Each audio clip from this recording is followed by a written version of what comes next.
आणि आता एक महत्त्वाची बातमी पाहूयात। मुंबईचे डबेवाले 6 दिवसांच्या रजेवर जात आहेत। 9 ते 14 एप्रिल पर्यंत डबेवाले रजेवर असणार आहे। 15 एप्रिल पासून पुन्हा एकदा डबेवाले मुंबईकरांच्या सेवेत हजर होणार आहेत। तर मुंबईचे डबेवाले 9 ते 14 एप्रिल पर्यंत 6 दिवसांच्या रजेवर जाणार आहे। या कालावधीत ते आपापल्या गावांतील यात्रांमध्ये सहभागी होणारे। या दरम्यान डबे पोहोचवण्याची सेवा त्यांनी बंद ठेवली आहे। 15 एप्रिल पासून पुन्हा एकदा डबेवाले मुंबईकरांच्या सेवेत हजर होतील। त्यामुळे 9 ते 14 एप्रिल पर्यंत ग्राहकांनी या सुट्टीच्या कालावधीतील पगार कापू नये अशी विनंती मुंबई डबेवाला असोसिएशनचे अध्यक्ष सुभाष तळेकर यांनी केलेली आहे। उमेश करंजकर आपले प्रतिनिधी आपल्याशी जोडले जातात। त्यांच्याकडून बातमीच्या संदर्भातले अधिकचे अपडेट आपण घेऊया।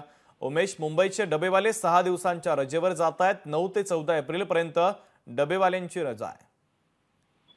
शुभम, सध्या यात्रेचा सगळा मौसम आपल्याला सगळीकडे पाहायला मिळतो। खास करून ग्रामीण भागात ज्या गावातल्या यात्रा असतात त्या यात्रामध्ये हा डबेवाला सामील होत असतो। आपल्या गावी जातो, तिथे सामील होतो आणि त्यामुळे या 6 दिवसामध्ये त्याला कामावर जाता येणार नाही आणि त्यामुळे त्यांनी या 6 दिवसाची रजा जी आहे ती मान्य करावी अशी मागणी जी आहे ती केलेली आहे।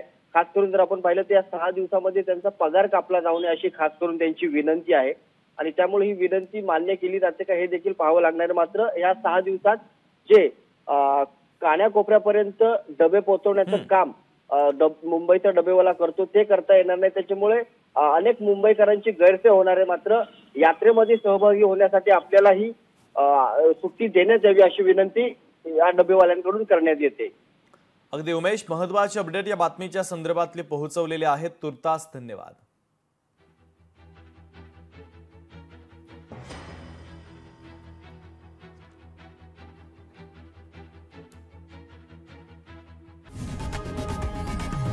लोकशाही मराठी ऐका, पहा, जागरूक रहा।